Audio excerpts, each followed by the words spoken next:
Welcome, everyone. It's an iPad Pro 11 from 2020, and today I will go over unboxing along with a brief overview of the device. So to get started, this device was released in the March of 2020, so roughly about 3 months ago. And this is the box that it comes in, so the typical Apple packaging, nothing special here. There we go, let's pop that open.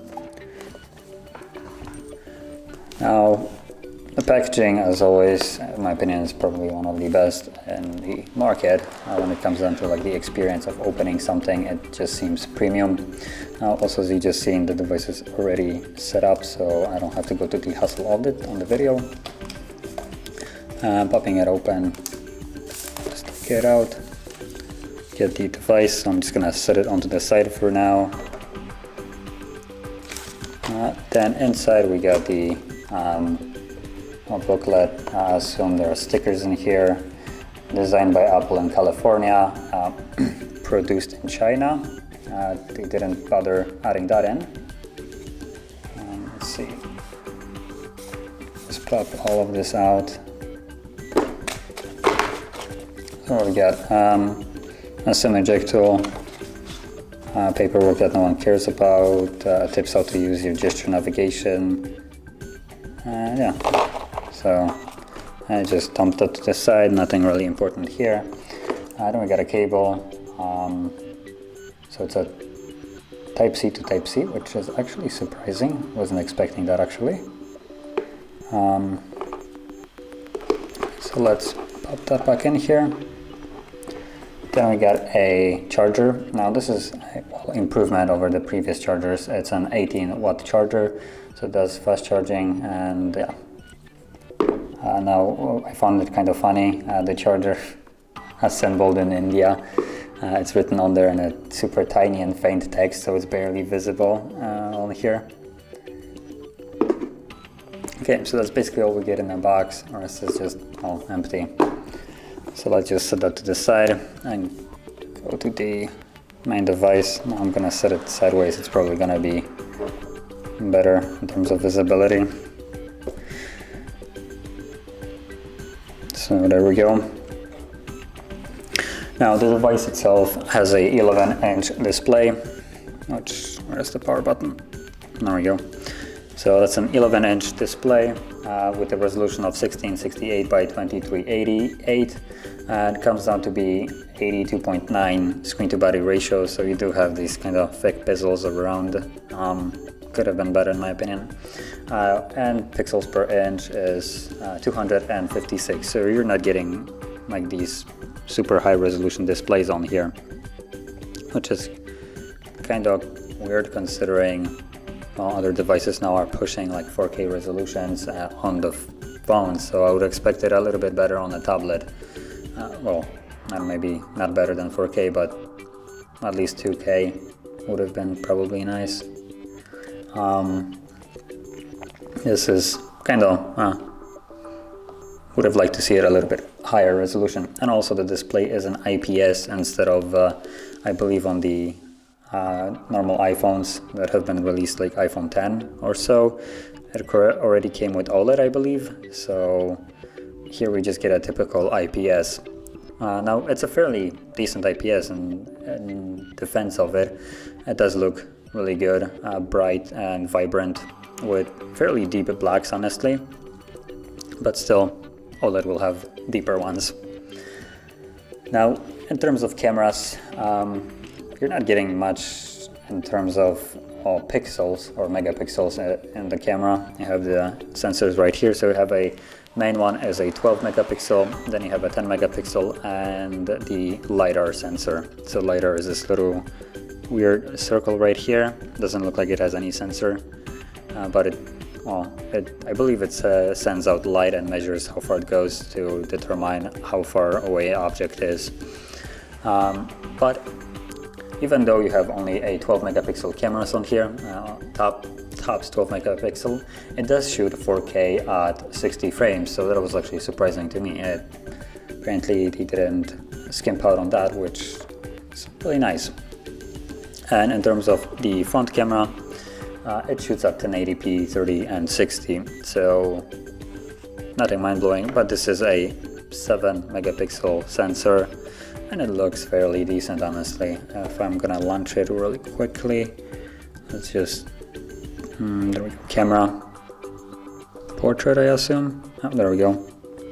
So it does seem a little bit, it does a terrible job in sensing where my hair ends. As you can see, it does blur it out to oblivion. Could have been better. And maybe if there is a way to disable the, let's see, maybe if there is a way to disable the blur, it would have been better, but at the moment, see, this live off, doesn't really matter here. But yeah, the blur on it, okay, so there it is, now it's gone, and you can see it's all significantly better without that. On portrait, it's god awful. So yeah, let's leave this. Now, like I said, the cameras are fairly decent. They shoot a fairly high quality and also, well, high resolution, so 4K 60.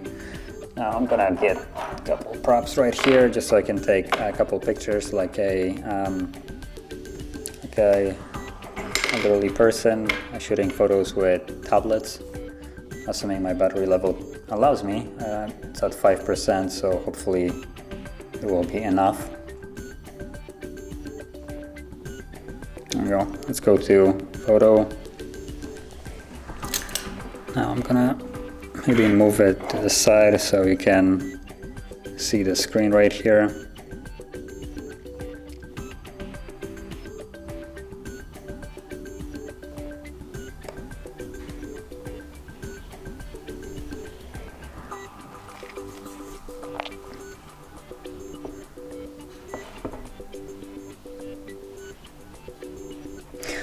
Now, this probably are not the most optimal conditions for just testing out photos, right, like I just did, but still should show at least a bit of the capability of the camera. Now, this is basically just a single photo. It does blur out a little bit. It's not maybe as detailed as some other cameras, but then it is only using a 12 megapixel sensor, so don't expect anything massively like massive quality out of here. So you can basically see each little grain of the paint or something like that. It still did a fairly decent job in terms of the quality itself.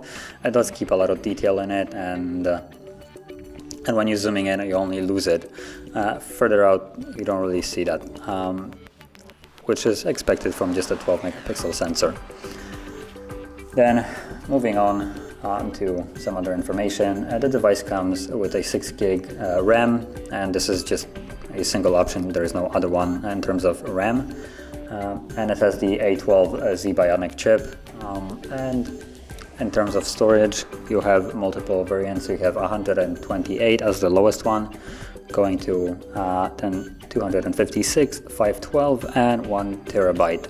Now, honestly, I would probably discourage you from going for the lowest one, 128. At this day and age, this is just kind of a laughable amount of storage.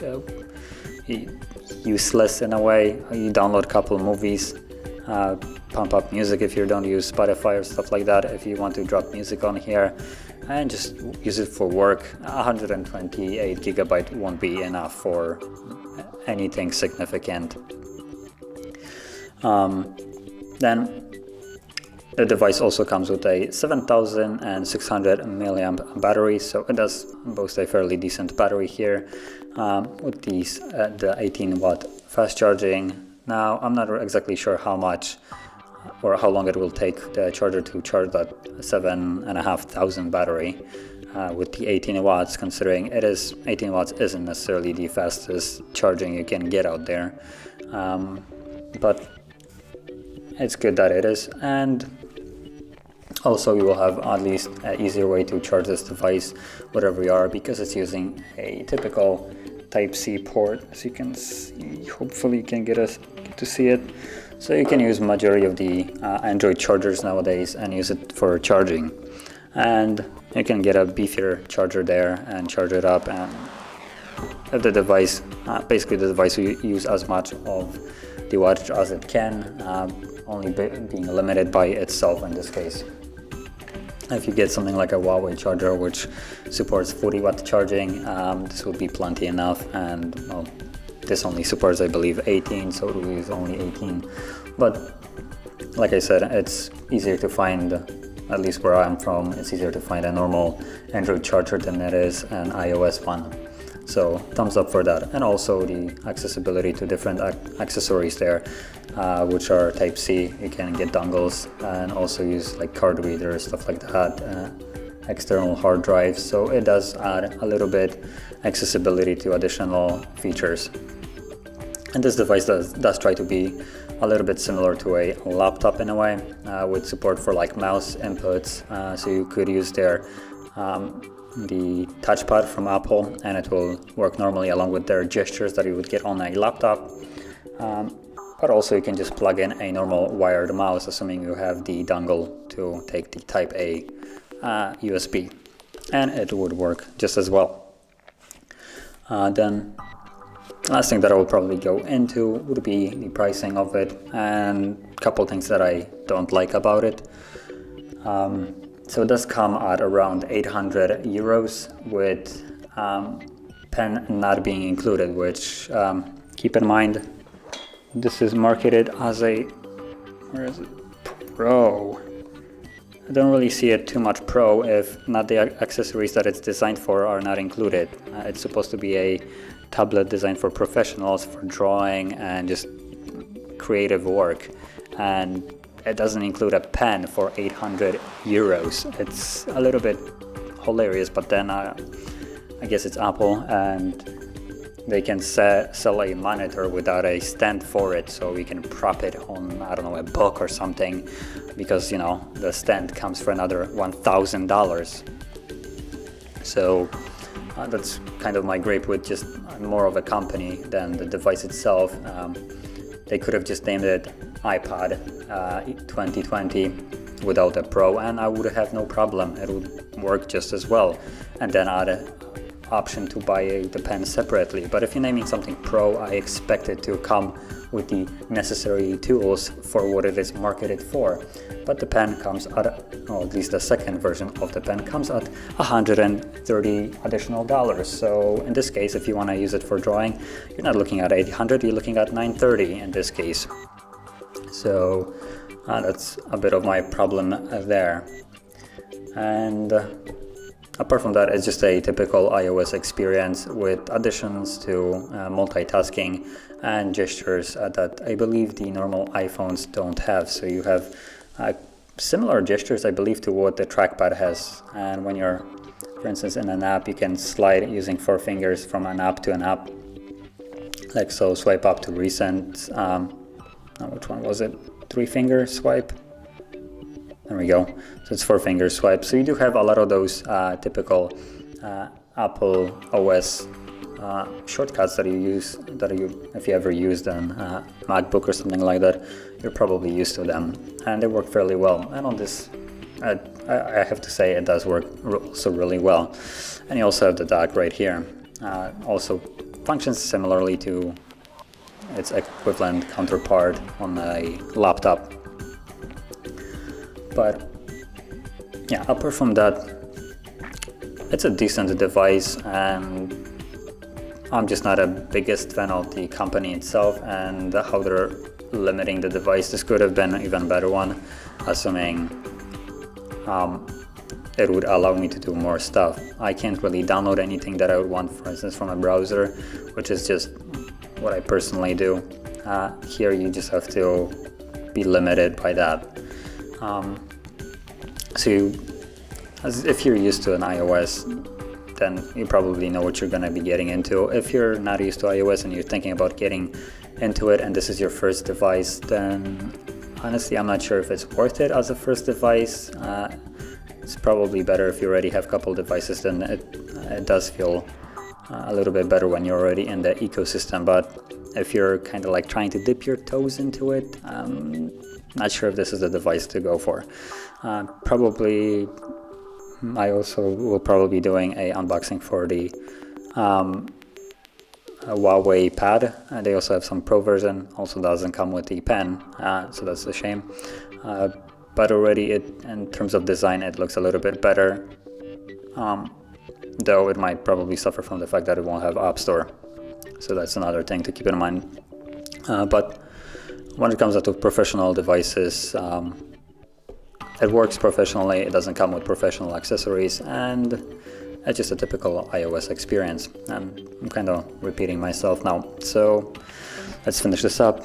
So if you found this video helpful, don't forget to hit like, subscribe, and thanks for watching.